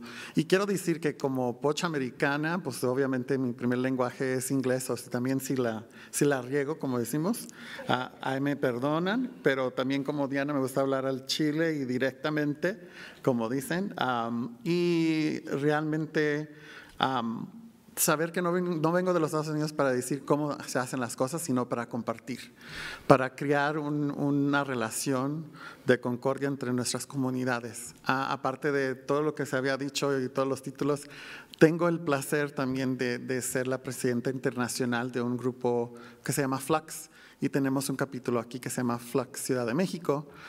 Eso me gustaría vincular a todas las personas que tengan interés con ese grupo, que es liderada por personas trans y no binarias. Con esto dicho, una de las cosas que me gustaría comenzar es realmente con los desafíos estructurales que ya existen dentro del sistema. En sí, el sistema y nuestra historia en nivel global, nuestra historia indígena aportaba algo sagrado para la comunidad trans. Y se los mintió. Lo mismo que habían comentado antes, que el rosa y el azul fueron intercambiados. También las historias nos han mentido de que las personas trans somos deficientes y que no podemos aportar a nuestros pueblos, que a nuestros países. Son mentiras. Primeramente hay que comenzar de ese punto. Acerca de las estructuras que existen, por ejemplo, tenemos 2 métodos de poder identificarlos por medio de muchos de nuestros documentos de identidad. Y estamos teniendo pláticas acerca de cómo incluir a las personas no binarias. Incluso en los Estados Unidos tomó arduo tiempo de poder cambiar esas leyes. Y si las leyes existen en blanco y negro, pero no tienen dientes, como decimos, no tienen un lugar, un comité que incluyen a las personas trans y no binarias en ejercer cómo se va a llevar a cabo las leyes, trabajando en conjunto con, por ejemplo, abogados, diputados o personas que están trabajando en el ambiente político, no van a funcionar. Uno de los mayores desafíos es que los lugares donde se están haciendo esas decisiones tan importantes, no se está tomando a cabo las opiniones, ni incluyendo más bien a las personas trans y no binarias. Y estamos hablando del ambiente laboral. El ambiente laboral me gusta compartir un poco porque nuestras historias, como siendo mejor amigas, muchas de las veces no se miran las relaciones positivas entre mujeres. Muchas veces hay competencia, y especialmente entre las mujeres trans. Los conocimos, teníamos una historia muy diferente. Mis padres me apoyaron desde pequeña en mi transición, y mi desafío más grande fue en el campo laboral. Cuando yo ejercí mi transición, perdí y me pagaron menos. Me cambiaron el puesto. Es lo que le sucede a muchas personas trans cuando hacen su transición. Perdí trabajos, francamente, también por vivir en mi autenticidad, en ser una persona trans, y de señalar las discriminaciones que existían. Las estructuras no perdonan, no crean espacios donde las personas podemos tener, a las personas trans y no binarias puedan tener una conversación sin tener castigos. Eso son una de las cosas más grandes también, que en los recursos humanos se dice lo que se tiene que decir, lo bonito, lo que se escucha bien, pero no se ejerce lo que se ha dicho. Se hace esa promesa y no se llega a hacer no se llega a cabo de realmente cambiar y tener conversaciones dificultosas, ¿verdad? En el cambio tienen que haber esas conversaciones dificultosas, tienen que haber esos convivios, tienen que haber esas charlas sobre cómo se van a cambiar esos sistemas y estructuras. Una de las cosas que utilizamos también son las estadísticas para poder explicar.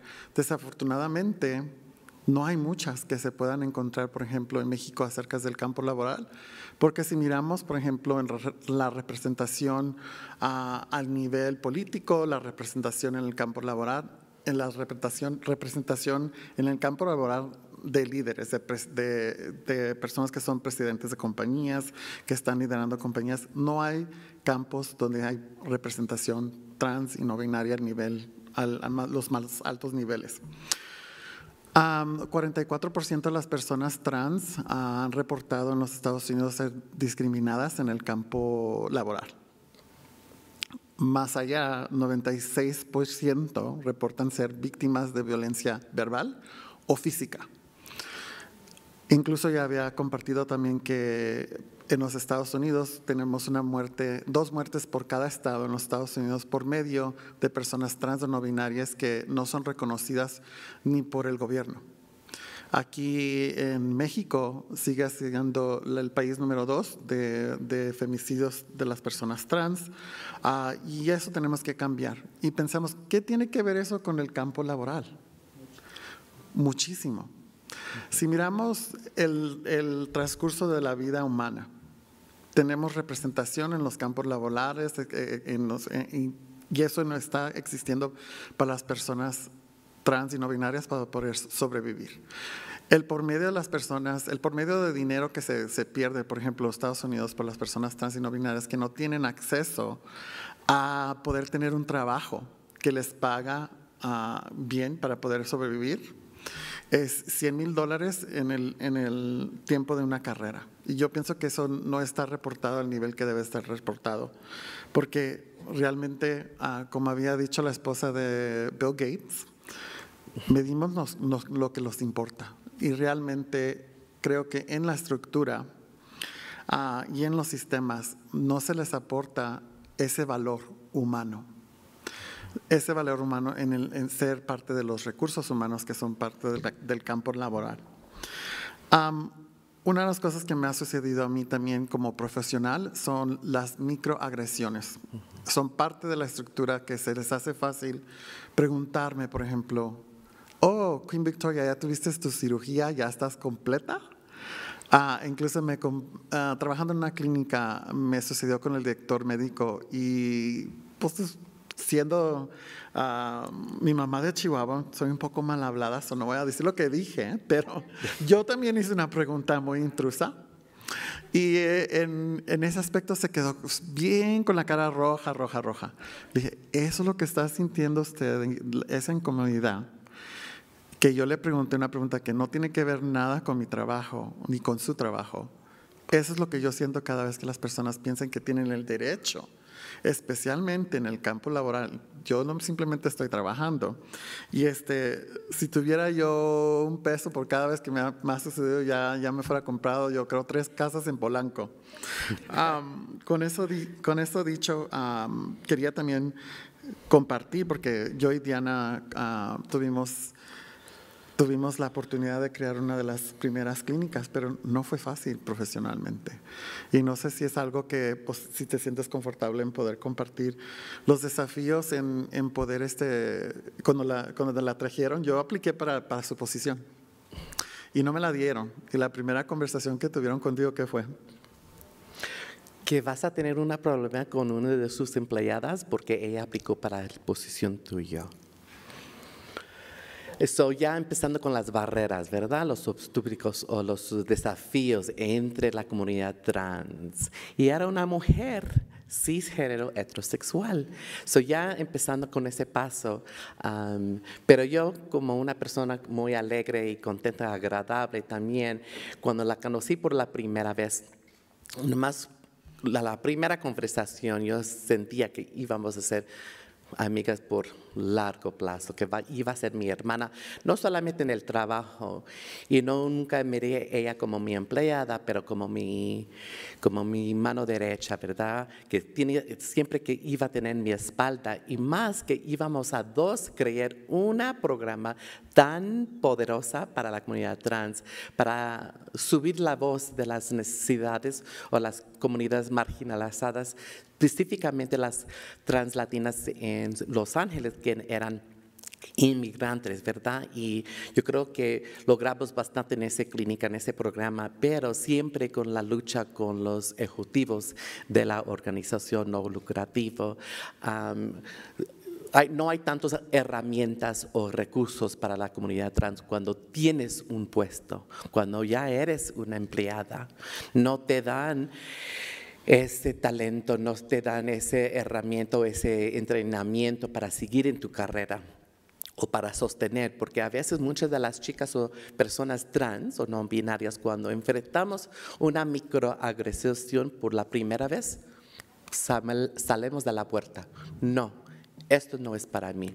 Si es una clínica, si es una tienda, si es un restaurante, si es una factoría, así es, porque no queremos estar en ese espacio negativo que puede causar trauma, ¿verdad? Y los recursos humanos de cada empleo o en cada empresa necesitan realmente empezar las preguntas, ¿cómo podemos mejorar o cómo podemos recordar personas trans o no binarias en el talento? Nosotros allá hablamos de talent acquisition, no sé la palabra aquí en español, adquisición de talento, algo así, ¿verdad?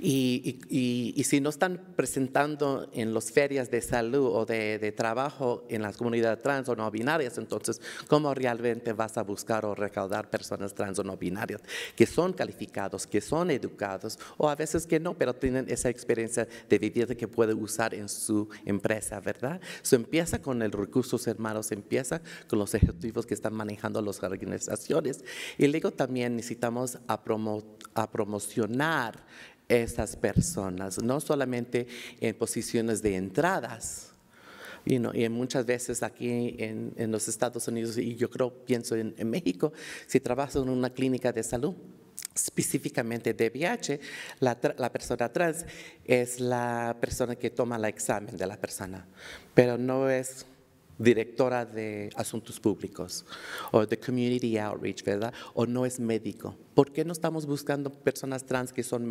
médicos o ingenieros, ¿verdad? Y hay muchos profesores, hay muchos licenciados, hay muchos maestros, ¿verdad? Que son calificados y que estamos aquí, pero no tenemos esa oportunidad. Yo creo que esa clínica que compartimos juntos allá en Los Ángeles, reconocemos que necesitamos crear nuestros espacios para nosotras mismas, que el sistema allá en los Estados Unidos es no para que nosotros logramos nuestras metas, nuestros sueños, que necesitamos como personas resistentes y luchadoras, que necesitamos crear nuestros espacios, nuestras herramientas y nuestros recursos nuestras mismas. Y sin albur, vamos a hacer la transición a hablar de algunas de esas estrategias que se han utilizado. Es que como la primera escritora del programa para desarrollar la capacitación en el campo laboral, una de las cosas que se me prendió el foco, como decimos, es de que no habían espacios creados donde traían a los empleadores y las personas trans que ya tenían esas capacitaciones igualmente. Siempre se pensaba que pues le íbamos a arreglar el maquillaje, hacer el pelo y es todo lo que podíamos hacer. Pero, por ejemplo, estoy enseguida de Diana, que tiene una educación de Columbia University, una de las mejores universidades en los Estados Unidos. Ese es el calibre de personas que tenemos en nuestra comunidad trans y no binaria. Simplemente es buen negocio de poder vincularse con la comunidad trans. Una de las cosas que se utilizó es de crear la primera feria de trabajo para las personas trans y no binarias al nivel nacional, que fue coordinado. Esa es la otra cosa que sucede. Una de las estrategias es de hacer al nivel nacional una coordinación de empleadores y de personas que están buscando trabajo, que son personas trans y no binarias. Y eso es algo que los diputados y las personas en el ambiente político pueden hacer campeones y ponerse, pues, darse un little pat on the back, como dicen. Una de las cosas también que es súper importante como de las estrategias es que capacitaciones van a ser importantes. Capacitaciones sistemáticas y que sean reconocidas por las universidades o los rangos políticos, que sean certificados. Por ejemplo, si una persona toma a cabo un entrenamiento de cómo ser una persona que afirma a la persona trans o no binaria, que sea algo certificado y apoyado por el Congreso Nacional, por los diputados, por alguna universidad, es uno de los ejemplos que ayudó a cambiar las cosas. Por ejemplo, a mí lo que sucedió es que me vinculé con varios políticos en los Estados Unidos para poder llevar eso a cabo. Cuando yo comencé en 1996 a hacer este trabajo, éramos 2 personas en todos Los Ángeles. Y en todo el país éramos 15 personas que teníamos trabajo en el rango de el trabajo con las personas en VIH positivas y en el rango de trabajar con organizaciones no lucrativas. Eso ha cambiado. Ahora hay horrores y horrores de personas trabajando en el rango de las organizaciones no lucrativas, que es algo bueno, pero se emprendió el foco aún más, que podíamos comenzar nuestros propios negocios. Entonces es algo que yo he hecho en los últimos 4 años, es de poder infiltrar a las organizaciones que son corporativas y mirar que ya tenemos el talento. Hablando así como dije, la neta, algunos de nosotros ya venimos con la experiencia, por ejemplo, de las ventas. Se los etiqueta como muchas de nosotras, siendo trans, en la venduta del cuerpo mati, como decimos, la prostitución. Hay conocimientos sobre la venta, por ejemplo, en el trabajo de la prostitución. En cualquier cosa que nosotros vamos a sobrevivir, nosotros sabemos cómo ser resilientes, sabemos cómo resolver problemas. Y imagínense cómo podemos hacer en los rangos ejecutivos. Esas son algunas de las estrategias, pero con eso también viene la inversión. Tiene que haber inversión intencional que puede ser impactante. Inversión quiere decir dinero, así como planamente, que las corporaciones y los ámbitos sociales inviertan dinero para hacer esos convivios entre las personas cisgénero que están en el ambiente profesional y las personas trans y no binarias. Cambiaría el país. Realmente lo digo sin pelos en la lengua, que es algo realmente que yo he visto que está sucediendo ahora en los Estados Unidos.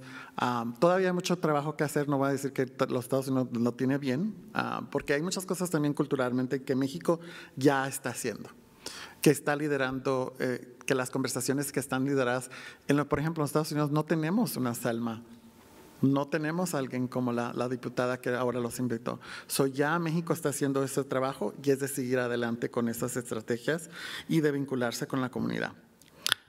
Quería mencionar a ver si tú personalmente tenías algunas estrategias que han funcionado para ti. Y voy a hablar específicamente de mis últimos 5 años trabajando con la empresa de Gilead. Cuando yo empecé como latina, como una mujer trans, y luego también una exputa encarcelada y una persona viviendo con VIH, yo tengo muchas identidades que yo podría ofrecer a la empresa de Gilead, ¿verdad? Y gracias a Dios que al principio tenía un patrón que era abierto o por lo menos quería hablar de los temas, educarse, ir a los entrenamientos y aumentar su capacitación para ayudarme en mi carrera, porque él siempre quería promocionarme, porque él vio algo en mí que yo podía superar y lograr en esta compañía o esta empresa de Gilead. Con su apoyo empecé a hablar, porque yo empecé en el departamento de ventas promocionando los medicinas, ¿verdad?, de VIH y de prevención. Pero me invitaron a una conferencia nacional de VIH y SIDA en Orlando, Florida, en 2018, y me escogieron para moderar un panel durante la hora de almuerzo, y siempre hay un plenario, ¿verdad?, cuando invitan todas las personas en un gran ballroom, y eran como 4,000 personas, y yo era la primera mujer trans por la comunidad contratada de Gilead. Me escogieron para moderar un panel para tener discusión de los desafíos entre la comunidad trans con VIH. Y invitamos como 5 activistas y líderes nacionales ahí en Florida, y yo era como la Oprah Winfrey o la Cristina Sarere, ¿verdad?, como la entrevista. Y era mi primer espacio, y yo creo en ese momento crecí mi plataforma nacional como activista trans y de VIH y era la primera vez en muchas chicas o chicos trans o personas no binarias en la audiencia. Miró una mujer trans viviendo con VIH, que era una exputa que ha logrado una posición en una cooperativa como Gilead. Y después de esa experiencia, recibí tantos comentarios positivos, ¿verdad? Y cuando regresé para atrás a Los Ángeles, le dije a mi patrón, yo creo que el departamento de ventas de comercial no es mi destino. Yo creo que quiero hacer trabajo en asuntos públicos. Yo creo que yo tengo la personalidad y la carisma de ser, más de involucrarme, más de relaciones públicas y mejorar la reputación entre la empresa de Gilead, entre las comunidades y los grupos de VIH. Y eso me dijo, estoy contenta, habla con las personas, los objetivos del Departamento de Asuntos Públicos, y ojalá que podamos hacer como un rotation program, un programa de internship. Y hablé con los ejecutivos de Asuntos Públicos y me invitaron a Foster City, donde está la oficina cabeza de Gilead, ahí junto de San Francisco. Ahí viví por 3 meses trabajando en la oficina, aprendiendo de todos los objetivos de asuntos públicos, pero también yo quería crear ¿cómo se dice un brand en español? ¿Oración? No, brand. Una marca entre la empresa, porque yo era la única mujer trans, la única persona viviendo con VIH, yo quería empezar mi marca entre la empresa y luego entre los ejecutivos. Yo empecé tener 50 juntas o reuniones con ejecutivos, vicepresidentes, presidentes, directores ejecutivos, para enseñarles por qué estoy ahí en la oficina desarrollando la campaña de la comunidad trans. Y luego también sabiendo o preguntando mejor cómo pasó su destino ahí en Gilead. Y cómo fueron ser ejecutivos, porque yo quiero ser ejecutiva en el futuro. Pregunté muchas preguntas a los ejecutivos y ya tengo un libro lleno de notas de contestaciones que me dieron, sugerencias, recomendaciones, ¿verdad? Pero yo tomé esa oportunidad cuando yo estaba ahí en la oficina de Gilead, que hacer networking, empecé mi red, ¿verdad? Cultivando y manteniendo relaciones estratégicas para mejorar mi carrera allí en la empresa de Gilead. Después de los 3 meses, yo sabía que yo quería quedarme en asuntos públicos y quedarme trabajando en la oficina de cabeza de Gilead. Yo empecé a escribir mi posición de 3 páginas y lo presenté a la Senior Vice President de Asuntos Públicos y le dije, hay un problema que no estamos enfocando en la comunidad trans y no estamos avanzando las inequidades entre la comunidad trans, en particular en relación con VIH. Yo soy la persona, yo soy la experta, esta es el posición o el resumen que yo creí y yo creo que yo soy la persona mejor para este puesto. Estaban de acuerdo, cambié de Los Ángeles a San Francisco, empecé mi carrera como asuntos públicos y cambiando las pólizas entre recursos humanos, trabajando mano a mano con recursos humanos y inclusion and diversity, división e inclusión. Empezamos a desarrollar un póliza que era para afirmar géneros entre toda la empresa de Gilead. Terminamos el año pasado un playbook o una manual para ayudar a los patrones o los managers, ayudar a las personas que quieren empezar su transición en la empresa de Gilead. Pueden, y ahora tenemos un manual.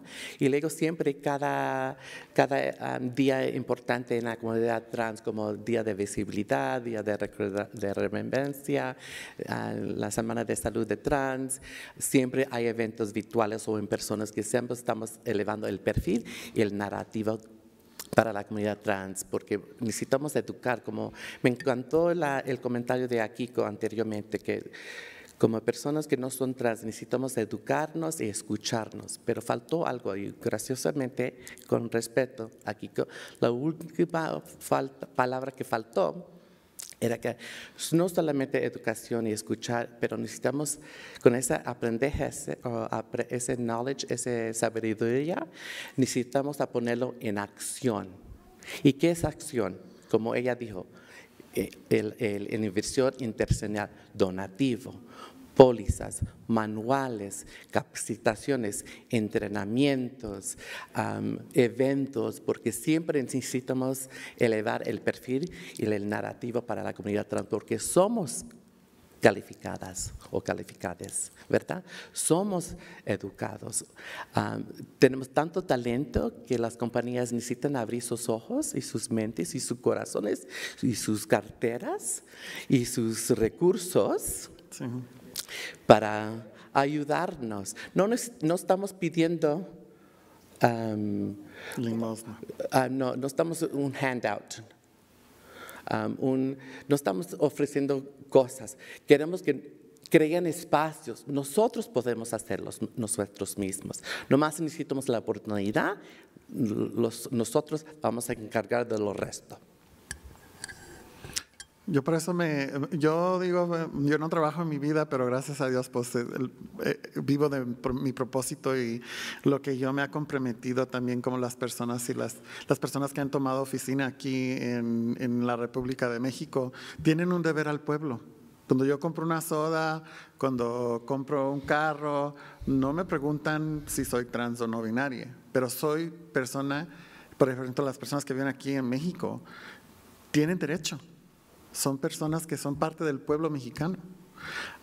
Y me da mucho gusto de tener las amistades que tengo, como ejemplo, con personas chingonas como Diana. Y estoy muy orgullosa de ti, te quiero decir en público que estoy muy orgullosa de ti, que has forjado tu camino.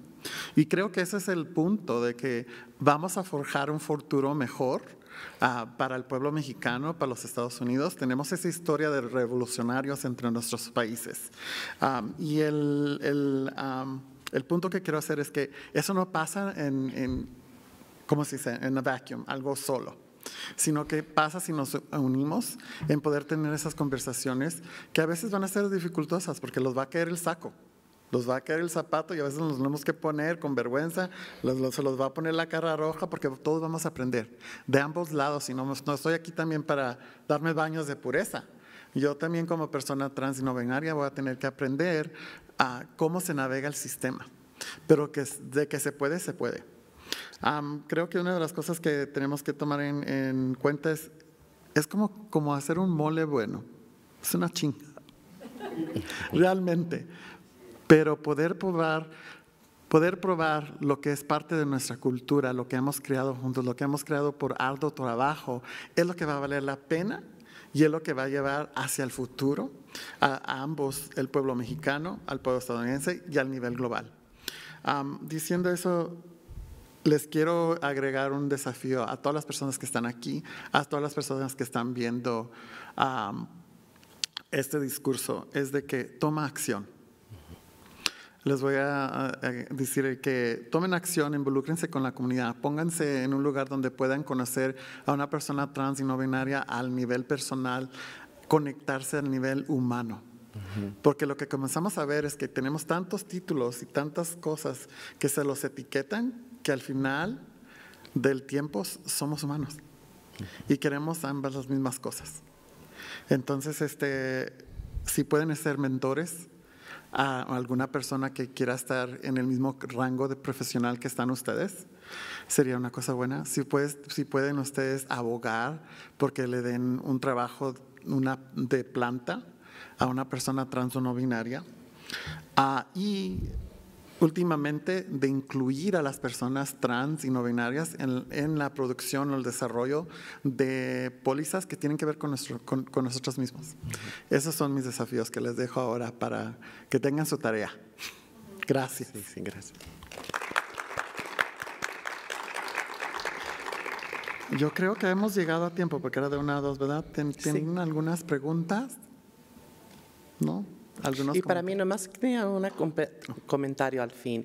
Era importante de invitar otra compañera trans. Yo creo que es bastante importante si eres una persona cis, heterosexual, normativo, que necesitas invitar personas trans y no binarias a los espacios así. Así vamos a cambiar el mundo.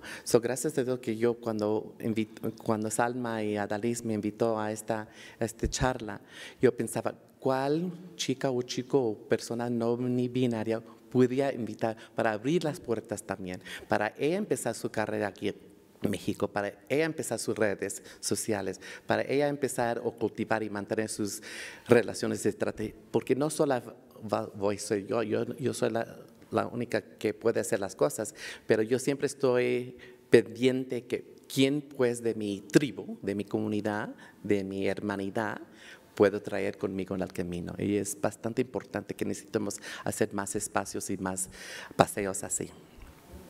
Thank you. We can give you a hug.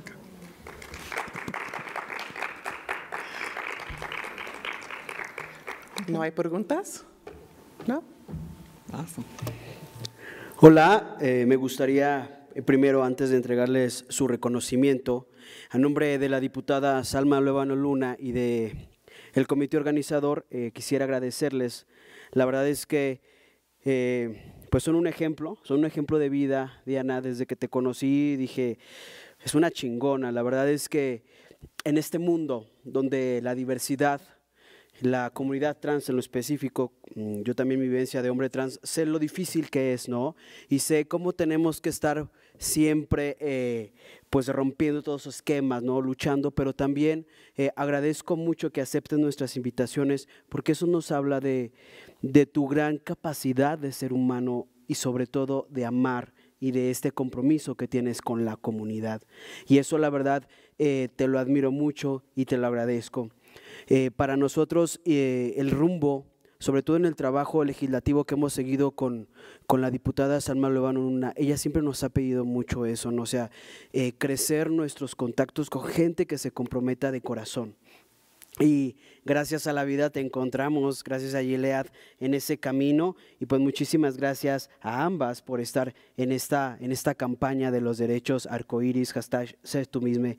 Para nosotros y sobre todo para la diputada está el compromiso con nuestra comunidad de seguir creando estos grandes momentos y seguir luchando por la comunidad y sobre todo empujando a que nuestras hermanas, hermanos y hermanes tengan estos espacios, porque estos espacios son para nosotros, para el pueblo. Me gustaría entregar este reconocimiento a Diana Feliz Oliva, para quien pido un fuerte aplauso.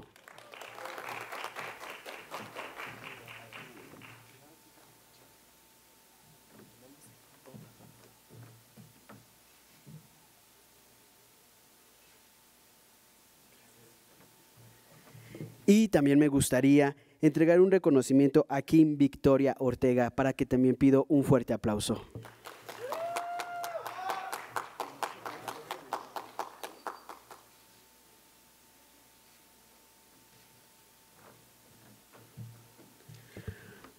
Bueno, doy por finalizado este foro y también les hago una atenta invitación al día de mañana a continuar con nuestros foros, y también recordarles que tenemos el mercado de colores en el cual están exponiendo diferentes productos personas de la comunidad. Muchas gracias por todos, gracias a todas, todos y todes.